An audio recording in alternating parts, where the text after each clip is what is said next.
नमस्कार मित्रों, उड़ान स्टडी राजस्थान यूट्यूब चैनल पर आपका स्वागत है। अपने टॉपिक चल रहा था राष्ट्रपति, और राष्ट्रपति के अंदर अपन ने दो पार्ट है देख लिए थे। आज अपन अंतिम पार्ट देख रहे हैं। पूरा डिटेल्ड वीडियो है। ये जो वीडियो है स्पेशल रूप से मैं रीट एग्जाम 2021 के लिए तैयार कर रहा हूँ। यदि आप रीट की तैयारी कर रहे हैं तो इस वीडियो के लास्ट तक आप जरूर बने रहें। और बाकी यदि आपके राष्ट्रपति यदि कोई एग्जाम के अंदर टॉपिक है तो ये आपके उसी समान रूप से उपयोगी रहेगा। तो बात कर लेते हैं आर्ट विधायी शक्ति की। विधायी शक्ति क्या है, ठीक है ना। राष्ट्रपति को कौन कौन सी विधायी शक्ति प्राप्त है। अनुच्छेद 79 के अंदर कहा गया है कि भारत की संसद होगी जो राज्यसभा, लोकसभा और राष्ट्रपति से मिलकर बनेगी। संसदीय शासन होने के कारण राष्ट्रपति को संसद का अभिन्न अंग माना गया है। तो देखो, राष्ट्रपति है संसद का अभिन्न अंग है। कौन सा अनुच्छेद बताता है? 79। राष्ट्रपति संसद का अभिन्न अंग है, इसी कारण संसद द्वारा पारित कोई भी विधेयक इनके हस्ताक्षर के बिना कानून का रूप है वो नहीं ले सकता है। अनुच्छेद 331 क्या कह रहा है कि लोकसभा में आंग्ल भारतीय समुदाय को उचित प्रतिनिधित्व प्राप्त नहीं होने पर राष्ट्रपति 2 आंग्ल भारतीय सदस्यों को मनोनीत कर सकता है, परंतु ये बाध्यकारी नहीं है।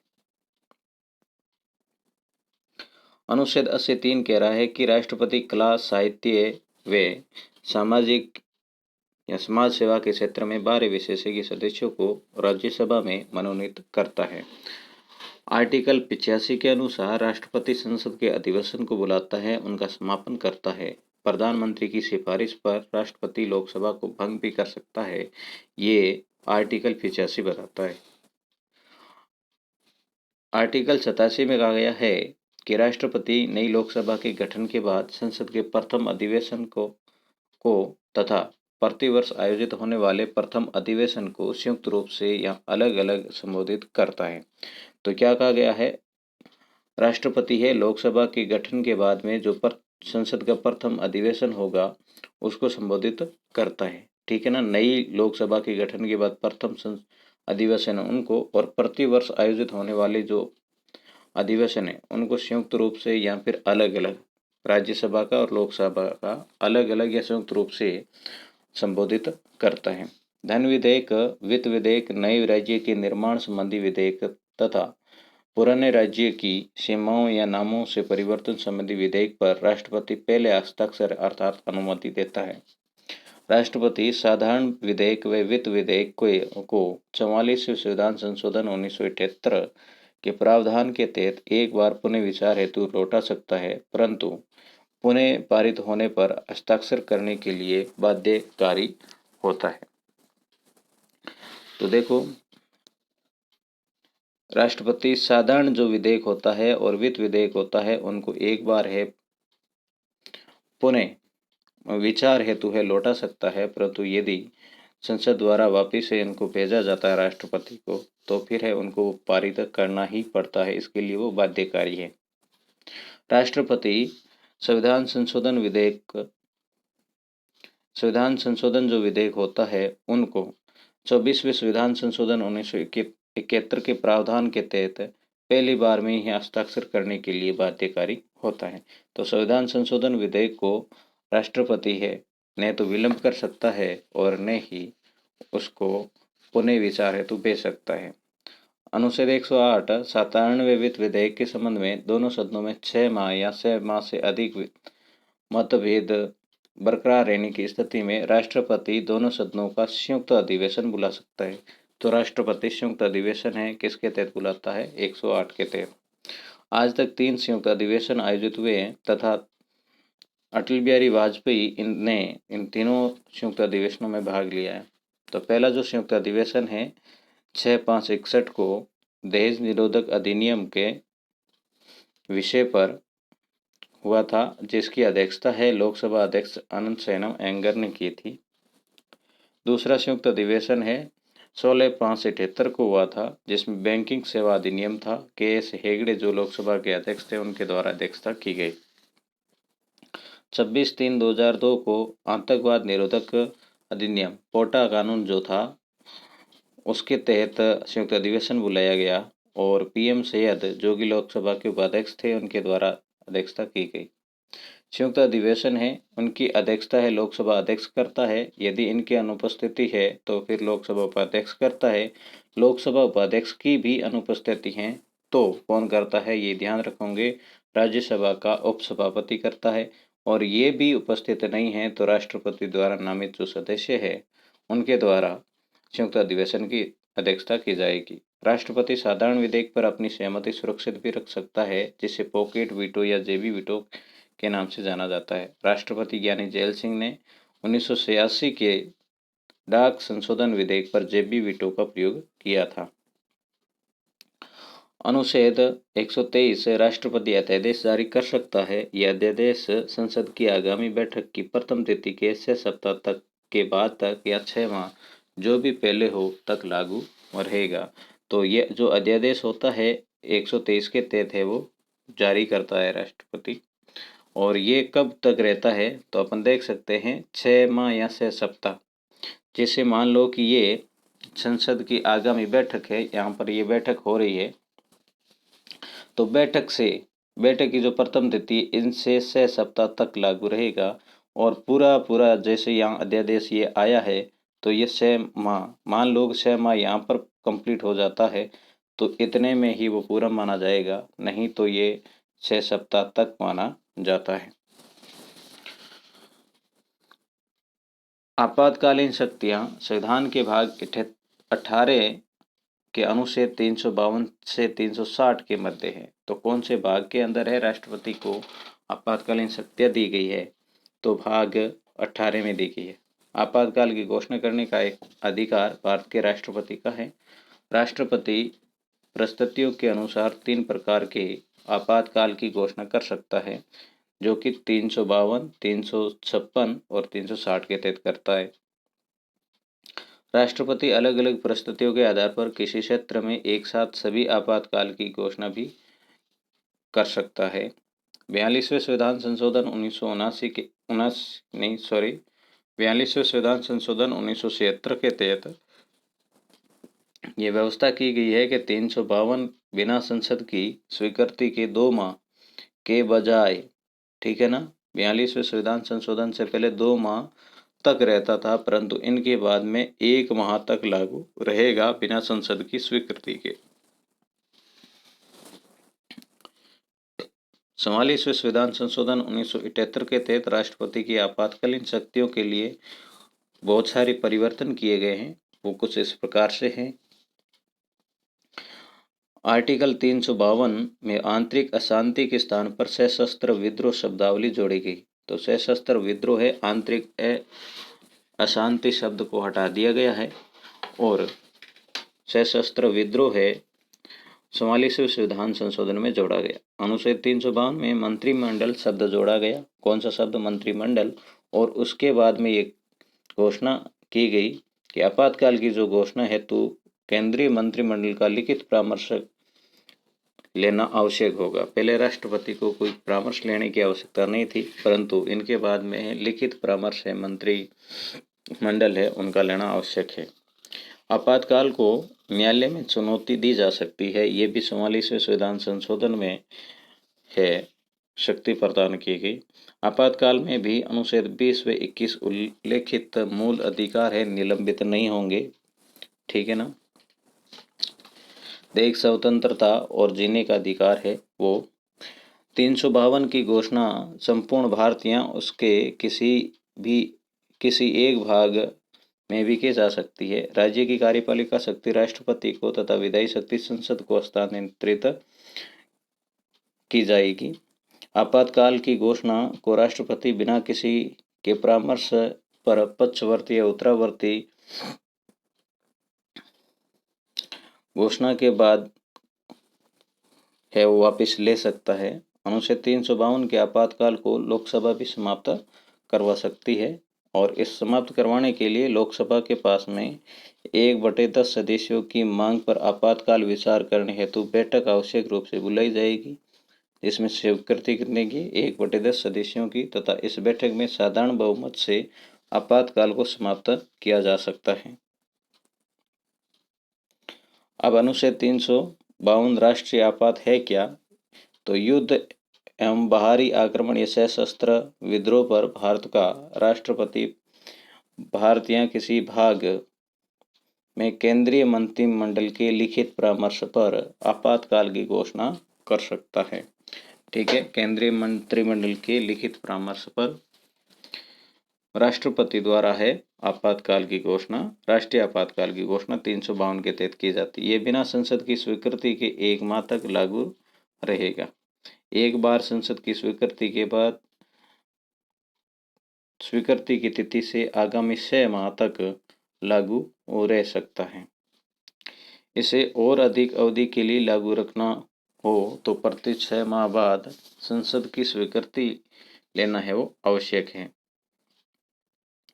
इसकी अधिकतम समय सीमा है वो निश्चित नहीं है। तो राष्ट्रीय आपातकाल की अधिकतम समय सीमा निश्चित नहीं है।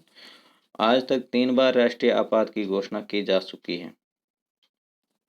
तो वो 3 कौन कौन सी है? 26/10/62 से 10/1/68 तक युद्ध एवं बाहरी आक्रमण के समय राधाकृष्णन और जाकिर हुसैन उस टाइम राष्ट्रपति थे। प्रधानमंत्री नेहरू, शास्त्री और इंदिरा थे। 3/12/71 को युद्ध एवं बाहरी आक्रमण के कारण राष्ट्रीय आपात की घोषणा की गई थी वी गिरी द्वारा, और बीच में जो राष्ट्रपति रहे वो फखरुद्दीन अली अहमद रहे, और अंत में जब इसका समापन किया गया, वापस लिया गया ये घोषणा, तब बीडी जंती थे कार्यवाहक राष्ट्रपति के रूप में। प्रधानमंत्री की बात करें 71-77 के बीच में, तो इंदिरा गांधी और मोरारजी देसाई थे। 26 से 75 को आंतरिक अशांति के कारण, अपन यूँ देखें तो ये जो दूसरा आपात था ये ही आंतरिक अशांति के कारण है, इसका दूसरा नाम दिया गया है। विशेष राष्ट्रीय आपात था। तो फखरुद्दीन अली अहमद और बीडी जंती है राष्ट्रपति थे, इंदिरा गांधी और मोरारजी देसाई है प्रधानमंत्री थे। अनुच्छेद 356 की बात करते हैं, जो कि राष्ट्रपति शासन होता है राज्यों में। यदि किसी राज्य का राज्यपाल राष्ट्रपति को ऐसा प्रतिवेदन प्रस्तुत कर दे कि उक्त राज्य का संबंधित जो राज्य है उनका प्रशासन संविधान के उपबंधों के अनुसार नहीं चल रहा है। देखो, संविधान के उपबंधों के अनुसार यदि किसी राज्य का शासन नहीं चल रहा है तो राज्यपाल है राष्ट्रपति को ये प्रतिवेदन प्रस्तुत कर सकता है। तो राष्ट्रपति उस राज्य में केंद्रीय मंत्रिमंडल के लिखित परामर्श पर, ये ध्यान रखोगे, केंद्रीय मंत्रिमंडल के लिखित परामर्श पर राष्ट्रपति शासन लागू कर सकता है। ये बिना संसद की स्वीकृति के 2 माह तक लागू रहता है। 352 1 माह तक था। एक बार संसद की स्वीकृति के बाद घोषणा तिथि से आगामी 6 माह तक लागू रह सकता है। सामान्यतः ये 1 वर्ष तक लागू रहता है यदि उस समय उस राज्य में अनुच्छेद 352 लागू हो या चुनाव आयोग ये प्रमाणित कर दे कि उस राज्य की परिस्थिति चुनाव संपन्न करवाने योग्य नहीं है, तो इसे अधिकतम 3 वर्ष तक लागू रखा जा सकता है। तो ऐसे ही परिस्थितियाँ उत्पन्न हो जाती है तो इसको 3 वर्ष तक अधिकतम किया जा सकता है। इस आपातकाल की घोषणा के लिए राज्यपाल के प्रतिवेदन की आवश्यकता नहीं होती है। तो 356 यदि लागू करना है तो राष्ट्रपति के लिए जरूरी नहीं है कि राज्यपाल प्रतिवेदन प्रस्तुत करें, क्योंकि 365 के तहत यदि राज्य सरकार संघ सरकार के निर्देशों का पालन न करे तो भी संवैधानिक तंत्र विफल मान लिया जाता है। आज तक ये जो अनुच्छेद 356 के तहत राष्ट्रपति शासन है वो 126 बार लगा है। ये नवीनतम महाराष्ट्र में लगा था।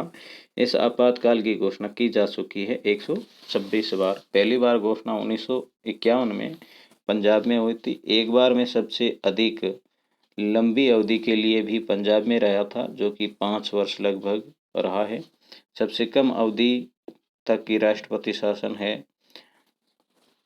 कर्नाटक में रहा है, केवल 7 दिन तक। आज तक कुल सर्वाधिक अवधि मतलब पूरी अवधि यदि राष्ट्रपति शासन की माने तो भी वो पंजाब में है। सबसे ज़्यादा बार घोषणाएं हैं मणिपुर में हुई है 10 बार।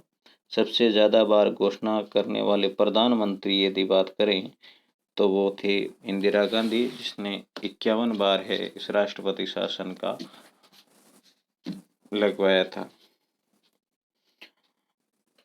राजस्थान में राष्ट्रपति शासन है 4 बार लागू हुआ है।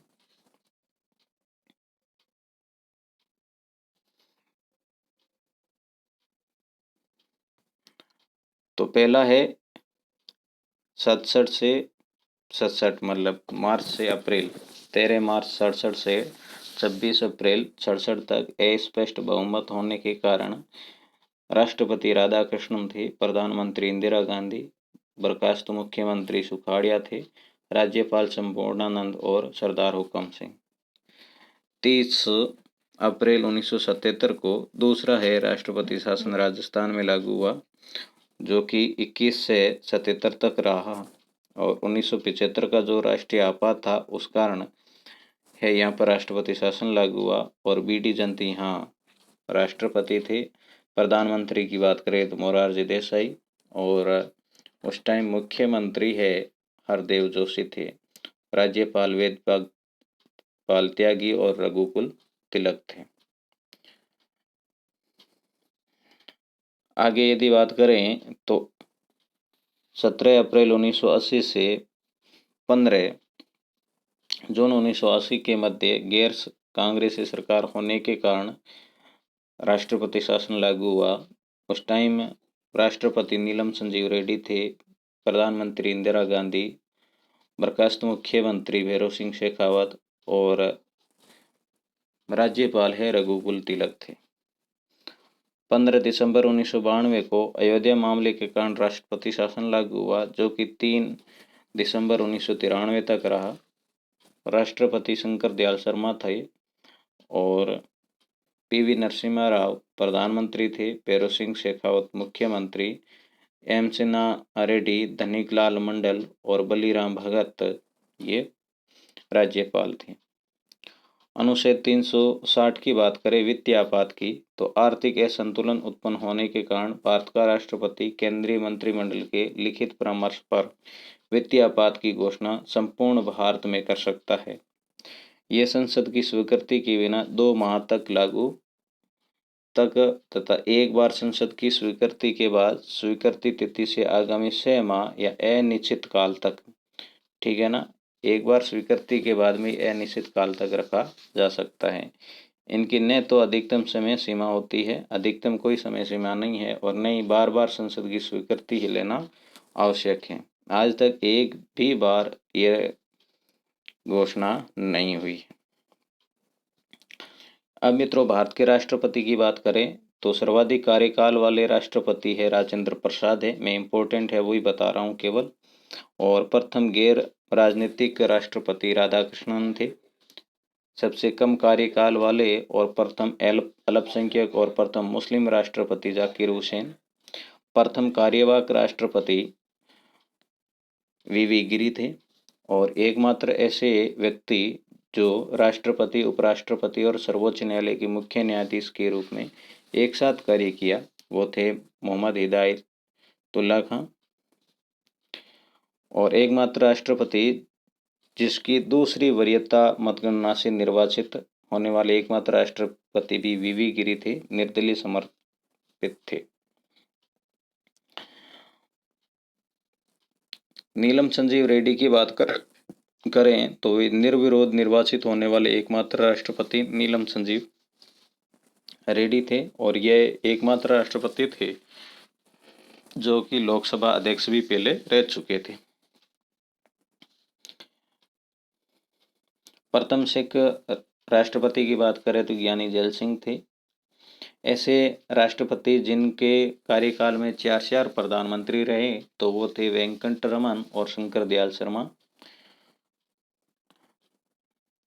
और प्रथम दलित राष्ट्रपति की बात करें तो के.आर. नारायणन थे।